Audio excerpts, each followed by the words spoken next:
এই যে দুর্গাপুজো কিন্তু চলে গেল, লক্ষ্মী পুজোও চলে গেল, এবার আমি আসলাম। এবার তোমরা বলতেই পারো যে কোথায় ছিলে দাদা, কালী পুজো তো চলে এলো। আরে ঠিক আছে ঠিক আছে, পুজো সবার ভালো করে কেটেছে তো? অবশ্যই ভালো কেটেছে। তাই ভাবলাম একটা পুজোর জিনিস দিয়ে শুরু করি, মানে পুজোর সময় এটা সবাই খায় তেমন কিচ্ছু না। ছোলার ডালটাকে সারা রাত ভিজিয়ে রাখবে, নুন দিয়ে প্রথমে ওটাকে ভালো করে সেদ্ধ করে নেবে।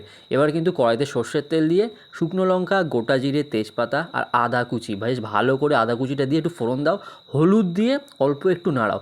এবার ওই সেদ্ধ করে রাখা ডালটা দিয়ে দাও, ডাল দিয়ে দিয়েছো, এরা কিন্তু ফুটতেও শুরু করে দিয়েছে। এবার কিন্তু স্বাদ মতন নুন আর স্বাদ মতন চিনিটা তোমাদের মতন দিয়ে দাও। দেওয়া হয়ে গেছে, ভালো করে ফুটিয়ে নিয়েছো, ছোলার ডাল কিন্তু রেডি হয়ে গেছে।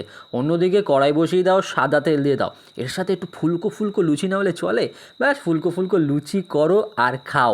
পুজোর পরে তোমাদেরকে সবার জন্য রাখলাম এই রেসিপিটা।